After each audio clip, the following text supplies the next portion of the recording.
मेरा नाम आशीष है। बचपन से लेकर अब तक मेरे माता पिता ने मुझे बहुत प्यार दिया, अच्छे संस्कार दिए, गलत काम करने से हमेशा दूर रखा, पढ़ाया लिखाया, बड़ों की इज्जत करना सिखाया। यहाँ तक कि मुझ में हर वो गुण मौजूद था जो एक अच्छे इंसान में होना चाहिए। मोहल्ले के सब लोग मेरी तारीफ किया करते थे। मेरे माता पिता से कहते थे कि आपका बेटा बहुत शरीफ है, आपने अपने बेटे की परवरिश बहुत अच्छे से की है, भगवान आपके जैसा बेटा सबको दे। मेरी तारीफ पर मेरे माता पिता बहुत खुश हुआ करते थे। हमेशा मुझे आशीर्वाद दिया करते थे कि ऊपर वाला तुम्हें ईमानदारी और भलाई के रास्ते पर चलाए। तो मुझे भी अच्छा लगता था कि लोग मेरी तारीफ करते हैं। अपने मोहल्ले से भी गुजरता था तो कभी किसी लड़की को मैंने नज़र उठाकर नहीं देखा था। कॉलेज में पढ़ता तो कभी किसी लड़की से दोस्ती नहीं की थी। कॉलेज में भी मेरे सिर्फ एक दो लड़के ही दोस्त थे जो कि खुद भी पढ़ाई में बहुत अच्छे और मेहनती थे, स्वभाव के भी बहुत अच्छे थे। वो समय भी बहुत अच्छा था। माता पिता जिंदा थे और हमारी हर ख्वाहिश को पूरी किया करते थे। मेरी सिर्फ एक बहन थी। मेरी बहन जब तक पढ़ाई करती थी तब तक घर से बाहर निकलती थी, लेकिन जब उसकी पढ़ाई पूरी हुई तो उसे घर में रहना ही अच्छा लगने लगा। माँ ने उसे सिलाई कढ़ाई बुनाई और यहाँ तक कि अच्छे संस्कार दिया और घरदारी भी सिखाई। मेरी बहन जवान हुई तो उसके लिए अच्छा सा रिश्ता आया, उसकी शादी कर दी गई। वो शादी के बाद दुबई चली गई थी क्योंकि उसके पति की नौकरी वहीं पर थी। बहन की शादी के बाद घर सूना सूना सा हो गया था। मम्मी पापा मेरी बहन से बहुत प्यार किया करते थे। उसके जाने का सदमा उनके दिल पर जाकर लगा था। इसलिए बहन की शादी के बाद मम्मी तो अक्सर बीमार रहने लगी थी और पापा के शरीर में भी हमेशा कमज़ोरी रहने लगी थी। मेरी अभी तक नौकरी नहीं लगी थी क्योंकि मैं अभी भी पढ़ाई कर रहा था। मैं अपनी बहन से उम्र में छोटा था। मेरी बहन बहुत समझदार और संस्कारी लड़की थी। अपनी ससुराल में भी वो अच्छे से एडजस्ट कर रही थी। मेरे माता पिता इंतज़ार कर रहे थे कि कब मेरी पढ़ाई पूरी हो और मेरी नौकरी लगे। उन्हें मेरी शादी करने की बहुत जल्दी हो रही थी, मगर मैं अभी शादी नहीं करना चाहता था। मम्मी मुझसे अक्सर पूछा करती थी कि बेटा, तुम्हें कोई लड़की पसंद हो तो कोई गलत कदम मत उठाना, हम तुम्हारी शादी तुम्हारी पसंद की लड़की के साथ ही करवा देंगे, इज्जत से हमें बताना ज़रूर। मगर मैं तो कभी किसी लड़की को पसंद ही नहीं करता था। कुछ समय के बाद मेरी नौकरी एक मॉल में लग गई थी जहाँ पर मुझे मैनेजर बना दिया गया था। यहाँ पर मेरी सैलरी भी अच्छी थी और मेरी नौकरी लगने से मम्मी पापा भी खुश हो गए थे। अब उनको जल्दी थी कि बस जल्द से जल्द मेरी शादी कर दें, इसलिए उन्होंने लड़की तलाश करनी शुरू कर दी थी। काफ़ी समय के बाद ही सही, मेरी मम्मी को एक लड़की पसंद आ गई थी। उससे मेरा रिश्ता तय कर दिया गया। उसका नाम नीलिमा था। नीलिमा बहुत सुंदर थी, मिडिल क्लास फैमिली से बिलोंग करती थी। सब लोग कहते थे कि नीलिमा बहुत समझदार है। मम्मी ने कहा था कि तुम्हें नीलिमा कैसे लगी, तो मैंने बोल दिया था कि आप लोग तो जानते हैं कि आपका बेटा हमेशा से ही आपका कहना मानता आया है। अगर आपको लड़की पसंद है तो मुझे भी पसंद है। मेरी बहन को भी फ़ोटो भेज दी गई थी, उसे भी लड़की पसंद आ गई थी।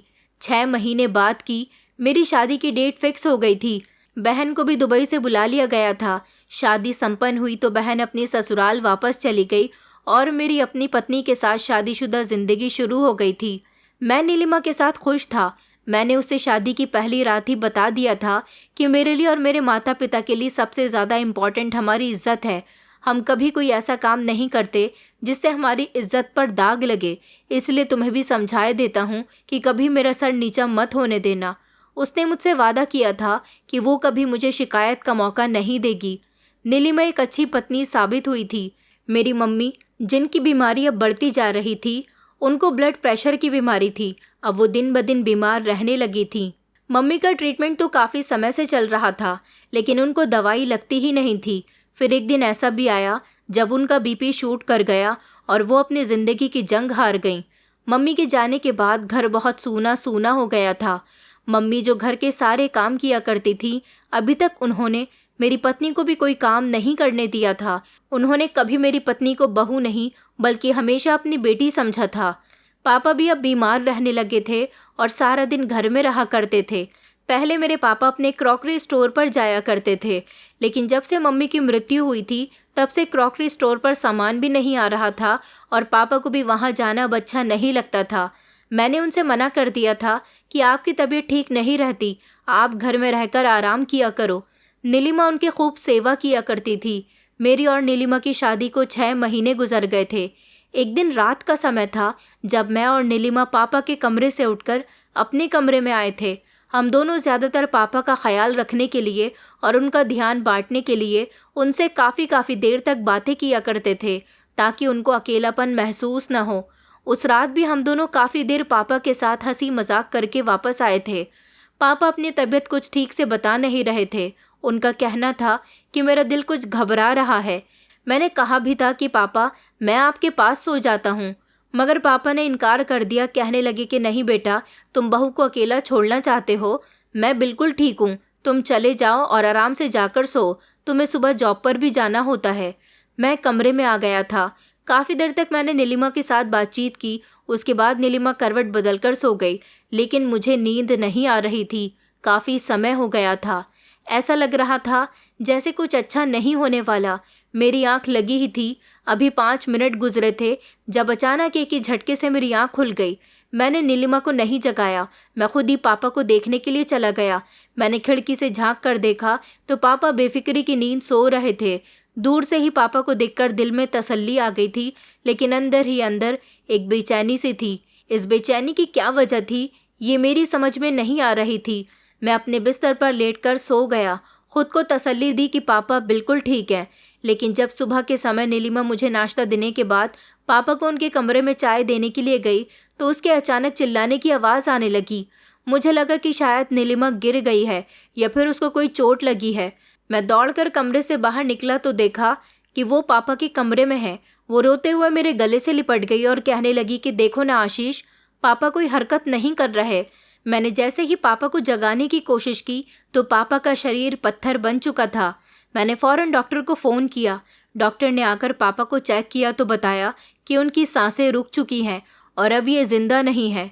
ये सुनकर मेरी आंखों से आंसू निकल गए थे और नीलिमा की एक ज़ोरदार चीख निकली थी। वो फूट फूट कर रोने लगी थी। पापा की अचानक मौत ने हमारे दिल को दहलाकर रख दिया था। एक ही साल के अंदर 6 महीने के आगे पीछे मम्मी और पापा दोनों ही चल बसे थे। जहाँ घर में 4 लोग रहा करते थे, अब सिर्फ हम 2 ही बचे थे। जब मम्मी पापा रहते थे तो घर में बड़ी रौनक लगी रहती थी। जब मैं काम से वापस आता तो नीलिमा कहती कि मुझे अकेले में डर लगता है, मम्मी पापा की बहुत याद आती है। मेरी पत्नी अपने सास ससुर से इसीलिए भी अटैच थी क्योंकि ना तो उसने उनकी सेवा करने में कभी कोई कमी छोड़ी थी और ना ही मेरे मम्मी पापा ने कभी अपनी बहू के साथ कोई गलत बर्ताव किया था। हमारा घर मोहब्बत की बुनियाद पर टिका हुआ था। अब एक दूसरे से मोहब्बत करने के लिए सिर्फ हम ही बचे थे। मम्मी पापा की मौत का सपना और घर का सूनापन दोनों को परेशान कर रहा था। एक दिन हमें खबर मिली कि नीलिमा प्रेग्नेंट है। इस खबर ने मेरे दिल में छुपे सारे सदमे को निकाल दिया था। अब मेरा मकसद मेरी पत्नी का ख्याल रखना था। वो मेरे बच्चे की माँ बनने वाली थी और डॉक्टर ने कहा था कि मुझे नीलिमा का बहुत ख्याल रखना है। मुझसे जितना हो सका था मैंने अपनी पत्नी के लिए किया। हर तरह से अपनी पत्नी का ख्याल रखा, मगर प्रेगनेंसी के दौरान मेरी पत्नी की अचानक तबीयत ख़राब हो जाया करती थी, जिसमें रेगुलर उसे डॉक्टर का ट्रीटमेंट मिलना बहुत ज़रूरी था। अब मैं घर में अकेला ही था जो अपनी पत्नी का ख्याल रखता, उसको डॉक्टर के यहाँ लेकर जाता। मम्मी अगर ज़िंदा होती तो ये सारे काम वो करती, मगर अब मैं अकेला रह गया था। नीलिमा का ख्याल रखना, उसको डॉक्टर के यहाँ लेकर जाना, ये सब अब मेरी जिम्मेदारी बन गया था, जिसकी वजह से मैं ठीक से अपनी नौकरी नहीं कर पा रहा था। जैसे तैसे नीलिमा की प्रेगनेंसी का टाइम तो गुजर गया था। उसने सही सलामत और एक हेल्दी बेटे को जन्म दिया था। बेटे के आ जाने से घर में रौनक आ गई थी। हम उसका बहुत ख्याल रखते थे, लेकिन कहीं ना कहीं मेरी नौकरी खतरे में पड़ती जा रही थी। मॉल के मालिक का बिहेवियर मेरे साथ कुछ ठीक नहीं था। नीलिमा की वजह से मैं सुबह देर से घर से निकलता था, मुझे लेट हो जाया करता था। इसलिए एक दिन उन्होंने मुझे नौकरी से फ्री कर दिया और कहा कि अब आपकी यहाँ पर कोई ज़रूरत नहीं है, आप अपनी जिम्मेदारी ठीक से नहीं निभा पा रहे। मैंने उनसे बहुत रिक्वेस्ट की, लेकिन मेरी कोई सुनने वाला नहीं था। कई दिन इसी तरह से गुजर गए। घर में जो बचा कुचा था उससे गुजारा होता रहा। मेरी पत्नी भी धीरे धीरे रिकवर हो गई थी, घर के काम करने लगी थी, लेकिन मैं नौकरी की तलाश में इधर उधर भटकने लगा। उस दिन भी मुझे काफ़ी समय हो गया था, मुझे कहीं नौकरी नहीं मिल रही थी। सुबह के 10 बज रहे थे और मैं मार्केट के पास खड़ा अपना CV हाथ में लेकर फिरता रहा। मेरी पत्नी लगातार मुझे फ़ोन कर रही थी। अभी तक नौकरी मिली या नहीं। अब मैं उसे क्या बताता कि हालात कितने ख़राब हो गए थे। अब तो नौबत यहाँ तक आ गई थी। अब घर में कोई ज़रूरी सामान भी नहीं बचा था।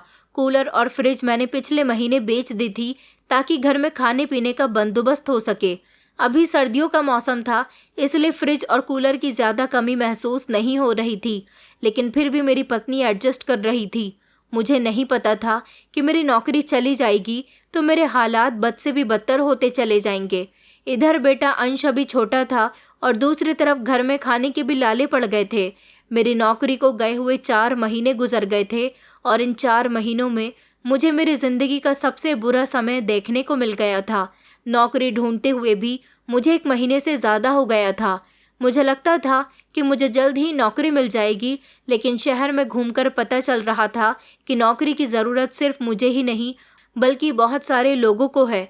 उस दिन भी मैं नौकरी की तलाश में इधर उधर घूम रहा था जब मेरी पत्नी ने मुझे फ़ोन किया कि आशीष, अंश को कल रात से बुखार है, कुछ भी नहीं खा रहा, घर में दूध भी नहीं है और मैं अपना दूध भी नहीं दे पा रही।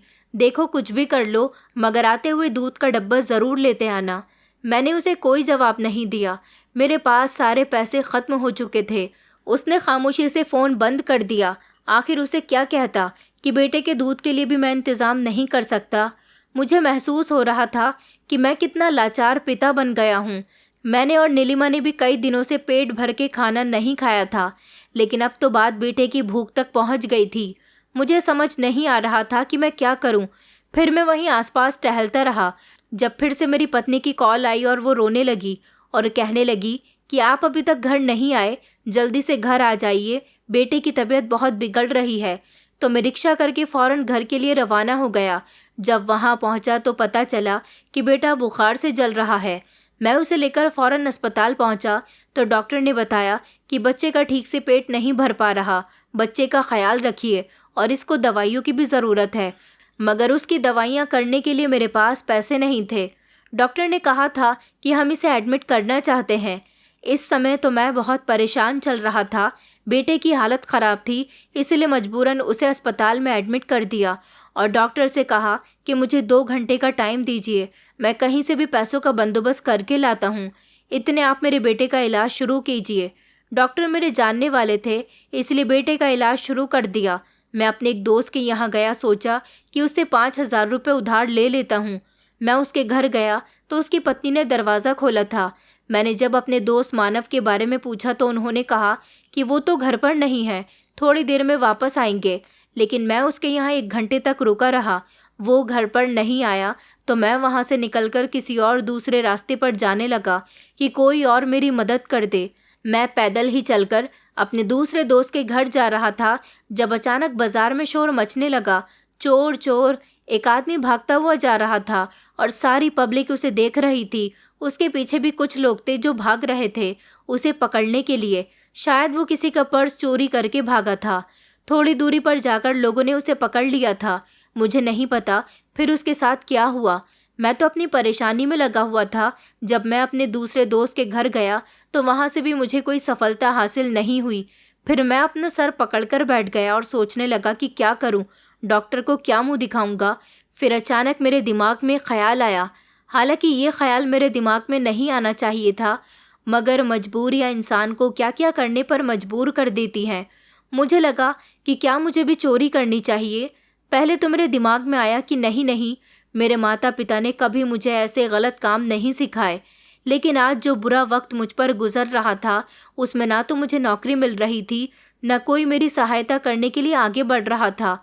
मेरे दिमाग में आया कि मुझे भी अब कोई ऐसा कदम उठाना होगा जिसमें मेरे बेटे का इलाज हो सके।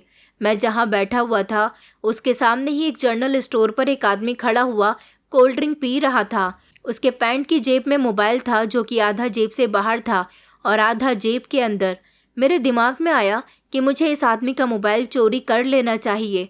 हालांकि गलत काम था, मैं जानता था कि अगर मैं पकड़ा गया तो मेरी बहुत बेइज्जती होगी, लेकिन अगर मैंने कुछ नहीं किया तो मेरे बेटे का इलाज भी नहीं हो सकेगा और मैं डॉक्टर की नज़रों में भी गिर जाऊंगा। मैंने ऊपर वाले का नाम लिया और आगे बढ़ गया। मेरे हाथ पैर कांप रहे थे, शरीर लड़खड़ा रहा था। कहने को तो मेरे हाथ में मेरा अपना मोबाइल भी था, मैं चाहता तो उसे बेच सकता था, लेकिन मैं अब तक अपने घर का काफ़ी ज़रूरी सामान बेच चुका था। अब मेरे अंदर कुछ भी बेचने की हिम्मत नहीं थी। मैं धीमे धीमे चलता हुआ उस आदमी के बराबर में जाकर खड़ा हो गया और इधर उधर देखने लगा, अपना सर खुजाने लगा। वो आदमी कोल्ड ड्रिंक पीने में बहुत बिजी था। मैं उसके बराबर में गया और धीमे से उसके जेब से मैंने मोबाइल निकाल लिया। उसे पता ही नहीं चला कि मैं उसका मोबाइल निकाल चुका हूँ। फ़ौरन मैंने उस मोबाइल को अपनी जेब में डाल लिया और जल्द से जल्द वहाँ से फ़रार हो गया। मैं इस काम में कामयाब हो गया था। मैंने थोड़ी दूरी पर आकर के सिम कार्ड निकाल दिया और उसको डस्टबिन में फेंक दिया और जल्दी से एक पुरानी मोबाइल की दुकान पर चला गया। मोबाइल महंगी कीमत का था, इसलिए मुझे उसके अच्छे पैसे मिल गए। मैंने उसको 20,000 में बेच दिया। ये दुकानदार ज़्यादातर चोरी के मोबाइल ख़रीदा करता था। मैं इसको अच्छी तरह से जानता था, इसलिए मेरा काम बन गया और मैं जल्दी से पैसे लेकर अस्पताल पहुंचा। मैंने अपने बेटे के लिए मेडिकल स्टोर से दवाइयां खरीदी और अस्पताल की भी सारी फॉर्मेलिटी पूरी की। मेरी पत्नी मुझे हैरानी भरी नज़रों से देख रही थी कि मैं पैसे कहाँ से लेकर आया। उसने मुझसे पूछा भी तो मैंने कहा कि अपने एक दोस्त से मदद ली है। उसने नौकरी का पूछा तो मैंने उसे बताया कि अभी तक कहीं नौकरी नहीं लगी। मेरी पत्नी कहने लगी कि घर के हालात बहुत ज़्यादा ख़राब हो गए, आप जल्द से जल्द नौकरी तलाश कीजिए। मैंने उससे कुछ नहीं कहा और ख़ामोश रहा। मैंने बाज़ार से अपने बेटे के लिए डब्बे वाला दूध भी ख़रीद लिया था। जब उसको दूध पीते हुए देखा तो दिल को एक तसल्ली सी मिली थी। मैं दिल ही दिल में बहुत शर्मिंदा हो रहा था कि मैंने चोरी जैसा पाप क्यों कर लिया। 3 दिन के बाद मेरे बेटे को अस्पताल से डिस्चार्ज कर दिया गया था। अभी भी मेरी नौकरी की तलाश जारी थी। आसपास की औरतों को पता चला कि हमारा बेटा अस्पताल में रहकर आया है तो लोग उसे देखने के लिए आने लगे। मैं घर में ही मौजूद था जब पड़ोस की एक औरत ने बताया कि आजकल हमारे पिछले मोहल्ले में शर्मा जी रहने के लिए आए हैं। बहुत ही अच्छे इंसान हैं और बहुत ही अमीर हैं। उनकी पत्नी भी बहुत सारा सोना पहनती है। ये सुनकर मेरी आंखों में चमक आ गई। मैंने सोचा कि जिस तरह मैं मोबाइल चोरी करने में कामयाब रहा, क्यों ना उसी तरह घरों में भी चोरी करना शुरू कर दूं। मेरे दिमाग में क्या चल रहा था ये सब मैंने अपनी पत्नी से शेयर नहीं किया था। बस अब मैं रात होने का इंतज़ार कर रहा था। मेरी पत्नी और बेटा जब रात को गहरी नींद में सो गए तो मैं उठा। मैंने चोरी करने की सारी तैयारी कर ली थी। कुछ मूवीज़ की चोरी वाली वीडियोस देखकर चोरी करने के थोड़े बहुत तरीके सीख लिए थे। उसके बाद मैं खामोशी से घर से निकल गया। मैंने अपना हुलिया भी बदल लिया था। अपने चेहरे पर कालिख लगा ली थी ताकि कोई मेरा चेहरा पहचान न सके। मैं घर से निकल गया और मुझे किसके घर में चोरी करनी थी ये भी मैं बहुत अच्छे से जानता था। वही शर्मा जी जिसका मोहल्ले की औरत जिक्र कर रही थी। ये शर्मा जी हमारे मोहल्ले में 2 हफ्ते पहले नए नए रहने के लिए आए थे। तब मेरी उनसे मुलाकात हुई थी। बाहर से ही मैंने उनका घर देखा था। मुझे डर तो लग रहा था कि मैं किस तरह उनके घर में दाखिल हो सकूंगा, लेकिन मैंने मोबाइल के ज़रिए सारे तरीके सीख लिए थे। मैं सबसे पहले पाइप के थ्रू चढ़ा। मुझे वहाँ खिड़की खुली हुई नज़र आ रही थी। उस पर चढ़ने लगा। मेरा वज़न ज़्यादा नहीं था। मैं पतले शरीर का इंसान था, इसलिए थोड़ी ही मेहनत करने पर मैं पाइप से ऊपर चढ़कर खिड़की तक पहुँच गया था, जिसकी खिड़की थोड़ी सी खुली हुई थी। मैं उसे पूरा खोलकर सावधानी के साथ घर के अंदर दाखिल हुआ और जैसे ही मेरी नज़र बेड पर गई, वहाँ पर 2 पति पत्नी सोए हुए थे। शायद ये शर्मा जी के बहू बेटे थे। सबसे पहले मैंने रुमाल पर क्लोरोफॉर्म लगाया और उन दोनों के मुंह पर रुमाल रख दिए ताकि वो दोनों गहरी नींद में सोते रहें और मैं आराम से बिना डिस्टर्ब किए हुए उनके कमरे की अलमारी से जो भी हाथ लगे उसे चुरा सकूं। सबसे पहले तो मेरी नज़र साइड टेबल पर रखे वॉलेट पर गई। मैंने जल्दी से वॉलेट खोल कर देखा तो उसमें ढेर सारे पैसे थे। मैंने पूरा वॉलेट खाली कर दिया और सारे पैसे अपनी जेब में रख लिए। मैं एक छोटा सा बैग भी लेकर गया था। उसी कमरे में एक बड़ी सी अलमारी खड़ी हुई थी। यकीनन इस अलमारी में भी काफ़ी कुछ होगा, इसलिए मैंने कमरे में चोरों के स्टाइल से कमरे की अलमारी का ताला तोड़ने की कोशिश की तो मुझे इसमें भी सफलता हासिल हुई और अलमारी का ताला खुल गया था। मैंने धीमी आवाज़ से अलमारी खोली। फिर एक ताला तिजोरी में लगा हुआ था, उस तिजोरी के ताले को भी खोल लिया। तिजोरी खोलते ही उसके अंदर कुछ जेवरात रखे हुए थे और पैसे भी थे। मैंने जल्दी से पूरी तिजोरी को खाली कर लिया और उसका सारा सामान अपने बैग में भरकर जल्द से जल्द वहाँ से निकला ताकि कोई मुझे पकड़ न ले। बड़ी सफाई के साथ मैं इस चोरी को करने में कामयाब रहा था। उस समय आधी रात का समय था, इसलिए हर कोई अपने घर में गहरी नींद में सो रहा था। जब मैं अपने घर में दाखिल हुआ तो मुझे बहुत सुकून मिला था, लेकिन कहीं ना कहीं दिल परेशान भी हो रहा था। घर में मौजूद जब माता पिता की तस्वीर देखी तो आंखों में आंसू आ गए, शर्मिंदगी महसूस होने लगी। मगर फिर मैं उनकी तस्वीर से बातें करने लगा कि आप लोगों को भी दिखाई दे रहा होगा कि आपका बेटा कितना मजबूर है। ये सब करने पर मैं मजबूर हो गया। क्या करूं? घर में कोई भी फैसिलिटी की चीज़ नहीं रही। घर का सारा ज़रूरी सामान बेच चुका हूं। नौकरी भी तलाश करने की बहुत कोशिश कर ली, मगर नौकरी भी नहीं मिल रही। अब मुझे मजबूरन ये कदम उठाना पड़ा। मैंने उनके आगे हाथ जोड़े और कहा कि मुझे माफ़ कर दीजिए, और फिर मैं अपने कमरे में आ गया और मैंने वहाँ सारा चोरी का सामान बेड के नीचे छुपा दिया ताकि मेरी पत्नी न देख ले। अगली सुबह मैं जल्दी उठ गया और वो बैग लेकर फ़ौरन घर से निकलने लगा ताकि जितने भी जेवर हैं उनको बेच सकूं। तभी मुझे मेरी पत्नी ने रोक लिया और कहने लगी कि इतने सवेरे सवेरे कहाँ जा रहे हैं। मैंने कहा कि बस एक ज़रूरी काम है। तो वो कहने लगी कि देखो, आपने जो मुझे पैसे दिए थे वो ख़त्म हो गए। घर में राशन भी बिल्कुल ख़त्म हो गया। दोपहर के खाने का कोई बंदोबस्त नहीं है। मैं अपनी पत्नी के करीब गया और उसके चेहरे पर हाथ फेरते हुए कहने लगा कि नीलिमा, अब तुम्हें परेशान होने की ज़रूरत नहीं है। मैं सब कुछ ठीक कर दूंगा। बस ये समझ लो कि आज हमारी परेशानियों का आखिरी समय है। अब सिर्फ हमारी ज़िंदगी में खुशियाँ ही खुशियाँ होंगी। उसने हैरानी से मेरी तरफ देखा और कहने लगी, आज आपकी बात करने का अंदाज कुछ अलग नहीं है। क्या हो गया है आपको? आपकी नौकरी लग गई है क्या? मैंने कहा कि हाँ, नौकरी नहीं, ये समझ लो कि लॉटरी लग गई है। इतना कहकर मैं पीछे की तरफ पलटा तो उसने कहा, और ये बैग में क्या है? मैं घबरा गया। मैंने कहा कि कुछ नहीं, बस किसी का ज़रूरी सामान है, उसे देने जा रहा हूँ। उसने फिर मुझे जाते हुए नहीं रोका और जल्द से जल्द मैंने सारे सोने के जेवर बेच दिए। उनसे जो पैसे आए घर में राशन भरवाया, अपने बेटे के लिए कपड़े खरीदे। 4 महीने से लाइट का बिल जमा नहीं हुआ था, लाइट का बिल जमा किया, सिलेंडर का बिल जमा किया और बेटे की ज़रूरत का सामान लेकर आया। मेरी पत्नी को कपड़े धोने में बहुत परेशानी हो रही थी। सबसे पहले मैंने वॉशिंग मशीन खरीदी और फ्रिज। एक ही दिन में मैंने इतने सारे काम कर लिए थे, फिर भी काफ़ी सारे पैसे बच गए। उधर मोहल्ले में हड़कंप मच गया था कि शर्मा जी के घर में चोरी हुई है। मेरे दिल में घबराहट होने लगी, लेकिन फिर मैंने खुद को तसल्ली दी कि मैं नहीं पकड़ा जाऊंगा, मुझे किसी ने नहीं देखा होगा। मैंने उनके बहू बेटे को अच्छी तरह से बेहोश कर दिया था और अपने चेहरे पर काला कलर लगाकर गया था ताकि मेरा चेहरा कोई ना पहचान सके। मेरी पत्नी भी हैरान थी कि अचानक मेरे पास इतना पैसा कहाँ से आ गया। फिर मैंने उसे समझाने के लिए उससे कह दिया कि मैं अपने मोबाइल में एक ऑनलाइन गेम खेल रहा हूँ जिसमें मुझे काफ़ी प्रॉफिट हो रहा है।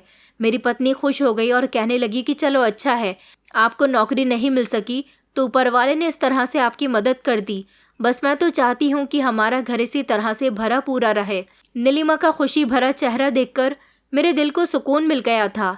एक दिन मेरी गोद में बेटा था और मेरे कंधे पर सर रखकर मेरी पत्नी मुझसे बातें कर रही थी कि हमारी ज़िंदगी में जितनी परेशानियां थीं वो सारी की सारी ख़त्म हो गईं। अब हमारी ज़िंदगी में हमेशा खुशियां हैं। मैं चाहती हूँ कि ये सब कुछ हमेशा इसी तरह से रहे। आपने घर में सब कुछ मौजूद कर दिया, मेरे काफ़ी सारे जेवर भी बनवा दिए, घर में हमेशा राशन भी भरा रहता है। क्यों ना हमें एक अब एसी भी लगवा लेना चाहिए। मैंने कहा कि तुम परेशान मत हो, तुम्हें जो भी चाहिए मुझे बता दिया करो। उसने मुझे थैंक यू बोला। फिर बातों ही बातों में उसने मुझे बताया कि आजकल हमारे मोहल्ले में बहुत ज़्यादा चोरियां बढ़ गई हैं। हर कोई कहता है कि किसी का वॉलेट चोरी हो गया, किसी के घर से जेवर चोरी हो गए, किसी के घर से पैसे चोरी हो गए। मैं तो कहती हूँ कि हमें अपने घर में कैमरे लगवा लेने चाहिए, कहीं हमारे घर में भी चोरी ना हो जाए। नीलिमा की बात सुनकर मेरा चेहरा फक पड़ गया और मेरी समझ नहीं आया कि मैं उससे क्या कहूँ। फिलहाल तो मैंने उससे कहा कि ठीक है, मैं कैमरा लगवा दूंगा, जिस पर वो खामोश हो गई थी। अब मेरी आदत बहुत बदल चुकी थी।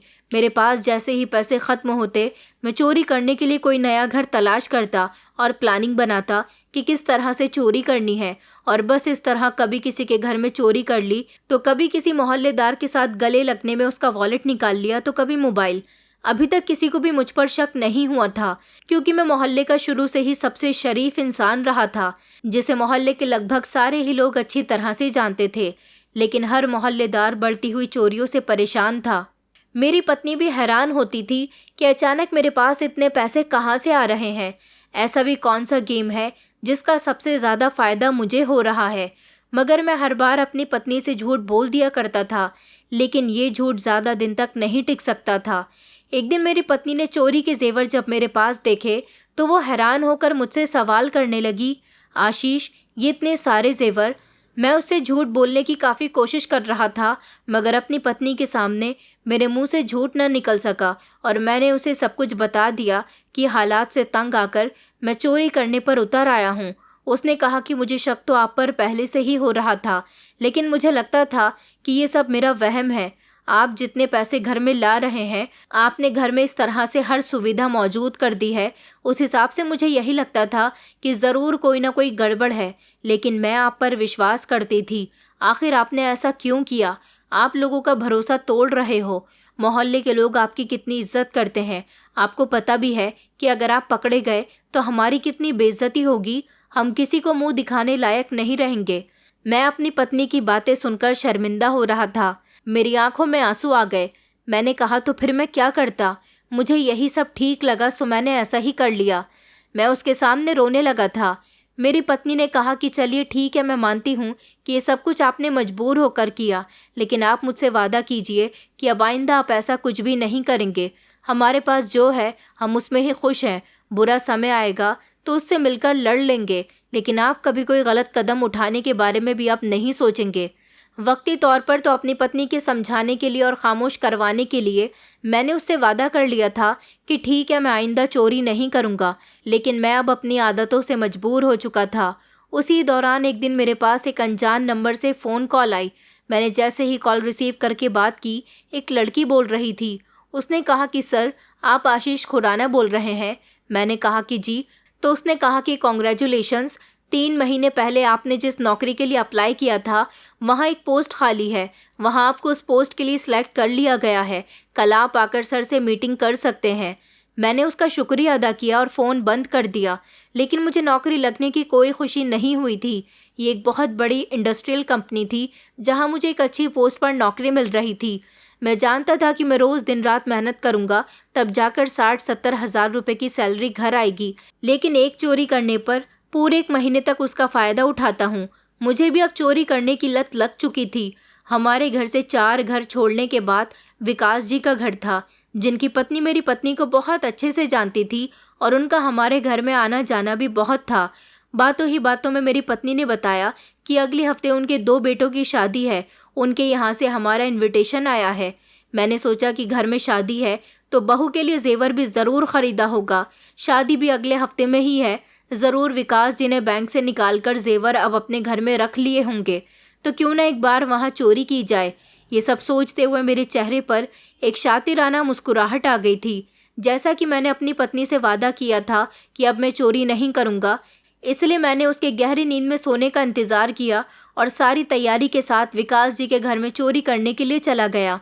मैं जानता था कि उनके घर में कैमरे वगैरह नहीं लगे हुए। शादी वाला घर था। घर में बहुत ज़्यादा अफरा तफरी का माहौल था, इसलिए घर के सारे लोग देर से ही सही मगर गहरी नींद में सो गए थे। जैसे ही मैं उनके घर में पहुंचा तो समझ नहीं आया कि उन्होंने अपने घर की बहू के जेवरात कहाँ पर रखे हुए हैं, मगर कड़ी मेहनत के बावजूद मैं अपने काम में कामयाब रहा। मेरे हाथ ज़्यादा कुछ तो नहीं आया, 2 सोने के सेट हाथ लग गए थे। यही मेरे लिए बहुत थे, जिसे मैं खामोशी से लेकर आ गया। लेकिन मेरे साथ एक छोटा सा हादसा हो गया था। जब मैं विकास जी के घर की खिड़की से छलांग मारकर नीचे कूदा तो मेरी कलाई में चोट लग गई थी। अगली सुबह जब मेरी पत्नी किचन में काम कर रही थी और मैं फ्रिज से ठंडा पानी निकालने के लिए गया तो मेरी पत्नी ने कहा कि विकास जी के यहाँ चोरी हुई है। मैंने एक नज़र पलटकर उसकी तरफ देखा, क्योंकि पूरे मोहल्ले में चोरी का हंगामा मचा हुआ था। मेरी पत्नी दोनों हाथ बांधकर खड़ी हुई थी और मेरी तरफ देख रही थी। उसने कहा, आशीष, चोरी आपने ही की है ना? मैंने कहा कि नहीं नहीं। मैं उससे नज़रें चुराने लगा। वो कहने लगी कि मैं सब समझती हूँ, ये चोरी आपने ही की है। मैं अभी भी उसे नज़रअंदाज कर रहा था जब वो मेरे सामने आकर खड़ी हो गई और कहने लगी कि आप मुझसे नज़रें क्यों नहीं मिलाते? आखिर आपका लालच पूरा क्यों नहीं हो रहा? पहले ही आप काफ़ी घरों में चोरियां कर चुके हो। आप पकड़े नहीं गए, इसका मतलब ये नहीं है कि हर बार बचते रहोगे। इतनी ही देर में उसकी नज़र मेरी कलाई पर पड़ गई। उसने कहा कि आपकी कलाई पर क्या हुआ? मैंने उस पर भी कहा कि कुछ नहीं हुआ। उसने मेरा हाथ पकड़ लिया और कहने लगी कि आशीष, आपको पता है कि आज सुबह क्या हुआ? मैंने चौंक कर अपनी पत्नी की तरफ देखा। वो कहने लगी कि आप जानते हैं, विकास जी एक रिटायर्ड ऑफिसर हैं। उनकी पत्नी सर पकड़ पकड़ कर रो रही थी। उन लोगों ने पुलिस में कंप्लेंट दर्ज करवा दी है। पुलिस इन्वेस्टिगेशन कर रही है। लेकिन जब विकास जी की पत्नी रो रही थी ना, तो चोर को बड़ी बद्दुआ दे रही थी कि वो सेट मेरे पति की कमाई के थे, उनकी मेहनत की कमाई के। उन्होंने अपने बेटों की शादी के लिए बड़ी मेहनत से सेट के लिए पैसे इकट्ठे किए थे, और ये जेवर जो आपने चोरी किए हैं वो कई साल पुराने हैं, जिनको खरीदकर उन्होंने अपने बच्चों के लिए बड़े अरमानों से उनकी शादियों के लिए रख दिए थे। वो बुरी तरह से रो रही थी और कह रही थी कि जिसने भी हमारे घर में चोरी की है, ऊपर वाला उसको कभी खुशी ना दिखाए और उसका सारा चैन और सुकून बर्बाद हो जाए। न जाने क्यों नीलिमा के कहे एक एक शब्द को सुनकर मेरे दिल को एक तकलीफ सी होने लगी थी। नीलिमा ने कहा कि मुझे डर लगता है आशीष, कहीं आपका ये लालच हमारे लिए नुकसानदेह साबित न हो। आपने मजबूरी में चोरी की समझ आता है, लेकिन आपके पास अब एक नौकरी का ऑफर है। आप चाहें तो वहाँ जाकर नौकरी कर सकते हैं। घर में अब किसी चीज़ की कमी नहीं है, मगर आपने तो चोरी को लालच में आकर अपनी आदत ही बना लिया। मुझे शर्म आती है आप पर। आशीष, आपके माता पिता जो कभी इस मोहल्ले में गर्व से सर उठाकर चलते थे, जिनकी ये पूरा मोहल्ला इज्जत करता था, आज आप चाहते हैं कि आपकी सच्चाई जब लोगों के सामने आए तो उनकी आत्मा को तकलीफ पहुँचे। क्या आपको अच्छा लगेगा? आशीष, मैं आपके आगे हाथ जोड़ती हूँ। आज सुबह जिस तरह से पूरे मोहल्ले के सामने विकास जी की पत्नी चोरी करने वाले चोर को कोस रही थी और उसे बद्दुआएं दे रही थी, तब ना जाने क्यों मुझे ऐसा लगा जैसे उनकी बद्दुआ हमें न लग जाए। आपके किए की सज़ा मुझे और हमारे बेटे को ना भुगतनी पड़े। आशीष, कम से कम मेरा और अंश का तो ख्याल कीजिए। उसके बाद नीलिमा इतना कहकर किचन से निकल गई, लेकिन मैं वहीं पत्थर बनकर खड़ा रह गया था। विकास जी की पत्नी की बद्दुआ और भी न जाने कितने लोगों के यहाँ मैं चोरी कर चुका था। पता नहीं कितने लोगों की बद्दुआ अब तक मुझे लग चुकी होगी। न जाने क्यों बद्दुआ वाली बात मेरे दिमाग में बैठ गई थी। मेरा दिल बोझल हो गया था। मुझे कुछ भी अच्छा नहीं लग रहा था। मैंने जब विकास जी के घर के चुराए गए जेवर अपने हाथों में लिए, तो मुझे उनकी पत्नी का रोना और उनकी दी हुई बद्दुआ याद आने लगी। न जाने क्यों इस जेवर को बेचने का मेरा मन नहीं कर रहा था। मेरी पत्नी मुझसे बात नहीं कर रही थी। उसका कहा गया एक एक शब्द मेरे दिमाग में घूम रहा था कि अगर उनकी बद्दुआ हमें लग गई तो क्या होगा, हमारे बेटे का क्या होगा। मैं सारा दिन घर से बाहर नहीं निकला था। सारा दिन मैंने खुद को कमरे में कैद कर लिया। मेरा दिल बेचैन था। मुझे कुछ भी अच्छा नहीं लग रहा था। पूरा दिन निकल गया और रात हो चुकी थी। फिर मैं बिस्तर पर आंखें बंद करके लेट गया। शायद मैं नींद में था या शायद कोई सपना देख रहा था। बस मैं बेखबर था। अचानक मुझे अपनी पत्नी की चीख सुनाई दी। वो मुझे झंझोड़ रही थी, आशीष, आशीष उठो, देखो हमारा बेटा सांस नहीं ले रहा। मैं एक झटके से उठा। उसकी आंखों में मुझे खौफ नजर आ रहा था और फिर मैंने अपने बेटे की तरफ देखा जो मेरी पत्नी की गोद में था। उसके हाथ नीले पड़ चुके थे, चेहरा पीला हो गया था और उसकी आंखें बंद थीं। मैंने कहा कि नहीं, ये नहीं हो सकता। मैं बड़बड़ाने लगा। पागलों की तरह बेटे को गोद में लेकर उठा लिया। उसकी नाजुक गर्दन मेरी बाहों में लटक गई। मैंने कहा, अंश बेटा उठो, आंखें खोलो। मेरी पत्नी रो रही थी, चीखें मार रही थी और मैं कुछ नहीं सुन पा रहा था। मेरा बेटा, जिसके लिए मैंने सब कुछ कुर्बान कर दिया, जो मेरी मजबूरी की दलील बना, मेरे पापों की वजह बना, वो अब मेरे सामने बेजान पड़ा हुआ था। मैंने उसे फर्श पर रखकर अपने कपड़ों से उसका चेहरा साफ किया और हाथ उठा दिया कि भगवान, ये आपने क्या किया? आपने तो मुझसे मेरा बेटा छीन लिया। मैं तो सिर्फ जिंदा रहना चाहता था, अपने बेटे और अपने परिवार को सारी खुशियाँ देना चाहता था। मेरी आंखों से आंसू बह रहे थे। मैंने कहा कि ये मेरी सज़ा है जो मेरे बेटे को भुगतनी पड़ रही है। मैंने जो रास्ता चुना उसके लिए ऊपर वाला मुझे माफ़ कर दे। मैंने अपनी मजबूरी का फ़ायदा उठाकर अपने लालच को बढ़ावा दिया। तभी मेरी पत्नी मेरे पास आई और कहने लगी कि देखो, तुम्हारे लालच ने हमारे बेटे की जान ले ली। तुम्हारी गलती की सज़ा इसको मिल गई। चोरी करना पाप है। चोरी के पैसों से और दूसरों की ज़रूरतों को उजाड़ कर तुम अपनी ज़रूरतें पूरी करने चले थे ना। अब देख लो कि क्या अंजाम हुआ। मैं बहुत शर्मिंदा हो रहा था और फूट फूट कर रो रहा था कि मैं अपने बच्चे का पेट भरने के लिए जो गलत काम कर रहा था, वो अब मेरे बेटे के लिए जहर बन गया। मैंने अपने बेटे को गोद में उठाया, उसे अपने गले से लगा लिया। मैं चाहता था कि वो आंखें खोल दे, मगर वो तो बिल्कुल खामोश पड़ा हुआ था। उसका शरीर मुर्दा हो गया था। मैं पागलों की तरह चिल्ला रहा था और बार बार ऊपर वाले से कह रहा था कि मेरी गलती की सज़ा मेरे बेटे को क्यों दी। मेरी गलती की सज़ा मुझे देनी चाहिए थी। प्लीज़ मेरे बेटे को ज़िंदा कर दो और मुझे अपने पास बुला लो। बस एक बार मेरे बेटे को ज़िंदा कर दो, मैं सब कुछ छोड़ दूँगा, सब कुछ। मगर आसमान खामोश पड़ा हुआ था। वक्त जैसे कहीं रुक गया था। मेरी पत्नी ने भी अब रोना बंद कर दिया था। वो बस खामोश बैठी थी, बेटे को देख रही थी, जैसे यकीन न कर पा रही हो कि ये वही बच्चा है जो कल तक हंस रहा था, खेल रहा था। आज इसका शरीर मिट्टी बन गया। मेरी गलती, मैंने जो चुना उसका नतीजा मेरी आंखों के सामने था। मेरी पत्नी मेरे बेटे के बालों में हाथ फेर रही थी। मैं बार बार भगवान से माफ़ी मांग रहा था कि बस एक बार मुझे माफ़ कर दो। ये वो सदमा था जो मेरी हड्डियों में उतर गया था और शायद यही सदमा मेरी आखिरी उम्मीद बनने वाला था। सारी रात मैं अपने बेटे को सीने से लगाकर ठंडी ज़मीन पर बैठा रहा। मेरी आंखों से आंसू नहीं रुक रहे थे और होठों से माफ़ी। मैंने कहा कि अंश बेटा, एक बार अपनी आंखें खोलो, बस एक बार। मैं बार बार यही बात कह रहा था कि मेरा बेटा मुझे वापस मिल जाए, मैं सब कुछ छोड़ दूंगा। फिर न जाने कब आंगन की ज़मीन पर ही मेरी आंख लग गई थी। मेरा बेटा मेरी गोद में ही था। मेरा चेहरा मेरे आंसुओं से भीगा हुआ था और दिल में वो बोझ जिसने मेरी आत्मा को छलनी कर दिया था। और जब आँख खुली तो देखा कि मेरा बेटा मेरी गोद में रो रहा है।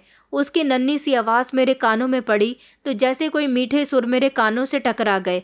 मैंने एक ही झटके से अपनी आंखें खोली और मैं सीधा हुआ।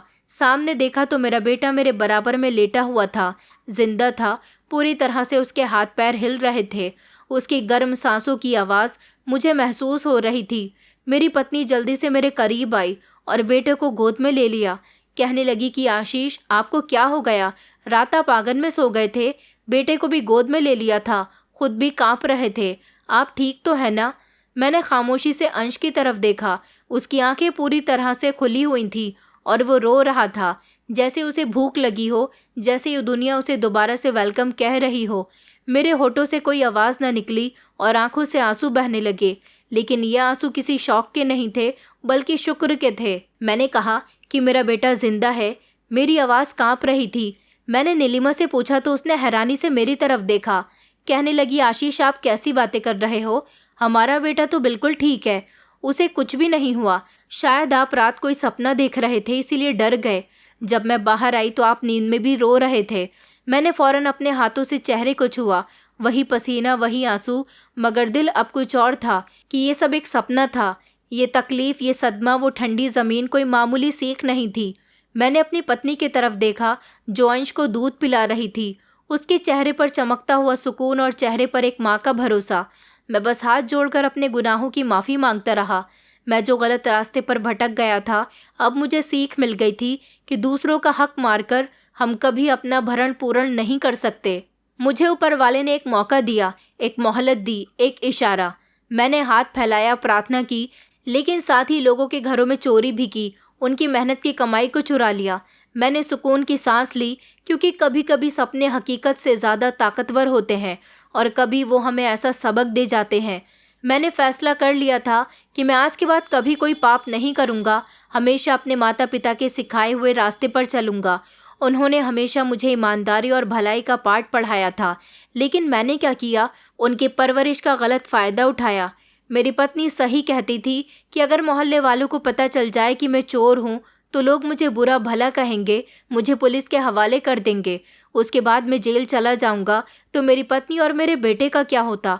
और मेरे माता पिता की इज्जत जो इस मोहल्ले का हर इंसान करता था, उसकी भी धज्जियाँ उड़ जाती। मैंने फैसला कर लिया था कि मैं अपनी की गई गलती को सुधारूंगा। मैंने अपनी पत्नी को अपने सपने के बारे में सब कुछ बता दिया था, जिस पर मेरी पत्नी ने कहा कि ऊपर वाले ने आपको एक इशारा दिया है कि आपको गलत काम छोड़ देना चाहिए। कुछ दिन इसी तरह से गुजर गए थे। विकास जी के यहाँ शादी आ गई थी। वो लोग बहुत परेशान थे। मुझे अब क्या करना था? मैंने सोच लिया था। मैं चाहता तो उनके घर जाकर चोरी चुपके उनके सारे जेवर वापस रखाता, लेकिन उन्होंने पुलिस में कंप्लेंट करवा दी थी और अब पुलिस चोर को पकड़ने के लिए मोहल्ले के चप्पे चप्पे पर घूम रही थी। शादी तो विकास जी के यहाँ जैसे तैसे होनी ही थी। उस शादी में हम दोनों पति पत्नी को भी इनवाइट किया गया था। मैंने वो जेवर खामोशी से एक छोटे से बैग में रखे और शादी वाले दिन जहाँ विकास जी बैठे हुए थे, खामोशी से वो बैग वहाँ पर रखकर मैं वहाँ से वापस आ गया था। जब लोगों की नज़र उस बैग पर गई और उसे खोल कर देखा गया तो विकास जी और उनका परिवार हैरान रह गया था कि ये तो वही जेवर थे जो उनके घर से चोरी हुए। उन्होंने ऊपर वाले का शुक्रिया अदा करना शुरू कर दिया। उनकी बहुओं को उनका हक मिल गया। ऐसा करने के बाद मेरे दिल को थोड़ा सुकून मिला था, क्योंकि अब वो अपने बेटे की शादी खुशी खुशी कर सके थे। जिस शादी की उन्हें बहुत खुशी थी, वो शादी चोरी होने की वजह से उदासी का कारण बन गई थी। लेकिन जेवर मिलने पर सब लोग खुशी खुशी शादी अटेंड कर सके थे। मैंने ऊपर वाले से माफ़ी मांगने के साथ साथ खुद से भी वादा किया था कि चाहे जितनी ही परेशानियां क्यों ना आ जाए, मैं कभी कोई गलत कदम नहीं उठाऊंगा। जिस नौकरी के लिए मुझे कॉल आई थी, मैं वहां गया तो था, लेकिन मेरे दिल में कोई उम्मीद नहीं थी, क्योंकि मैं जानता था कि मुझे जॉब की कॉल तो 1 महीने पहले आई थी, जिस पर मैंने चोरी की वजह से ध्यान नहीं दिया। शायद अब मुझे उस पोस्ट की नौकरी नहीं मिल सकेगी। लेकिन जैसे ही मैं कंपनी पहुंचा तो मुझे पता चला कि अभी तक उस पोस्ट के लिए किसी को नौकरी नहीं दी गई। मेरी खुशी के तो ठिकाने नहीं रहे थे और फिर मुझे वहां नौकरी दे दी गई। मोहल्ले के लोग भी अब सुकून से थे कि मोहल्ले में अब चोरियां होनी बंद हो गई, लेकिन चोर का कभी किसी को पता नहीं चल सका।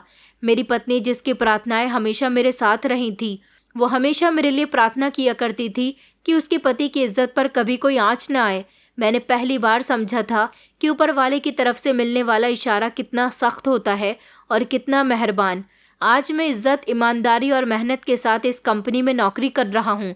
मेरा परिवार भी बहुत खुश है, बेटा भी बिल्कुल ठीक है, घर में किसी चीज़ की कमी भी नहीं है और सब लोग जैसे मेरी इज्जत किया करते थे बिल्कुल वैसे ही करते हैं। मगर मैंने जान लिया है कि गलत काम करने से कभी दिल को सुकून नहीं आता। हम ईमानदारी से काम करते हैं तो हम बेझिझक और बिना डरे लोगों का सामना कर सकते हैं, लेकिन जब हमारी नीयत गलत होती है तब हम लोगों का सामना करने से भी डरते हैं। इस बात को लगभग 7 साल गुजर चुके हैं। मैं आप लोगों से यही कहना चाहूँगा कि कभी भी मजबूरी और परेशानियों से हारकर कोई गलत कदम मत उठाना। हमेशा ऊपर वाले से प्रार्थना करना, उस पर भरोसा रखना और ख़ुद कोई ईमानदारी वाला काम करने के लिए कदम उठाना, ना कि कोई गलत कदम उठाने की कोशिश करना। वरना सारी ज़िंदगी आप लोग बेचैन रहेंगे और आपको वो खुशी नसीब नहीं हो सकेगी जो एक इंसान को दिल से सुकून देती है। दोस्तों, उम्मीद करती हूँ आपको हमारी कहानी पसंद आई होगी। कहानी पसंद आई है तो वीडियो को लाइक करें, चैनल पर नए हैं तो चैनल को सब्सक्राइब करें और हाँ, नोटिफिकेशन बेल को ज़रूर दबाएं ताकि अगली अपडेट सबसे पहले आपको मिले।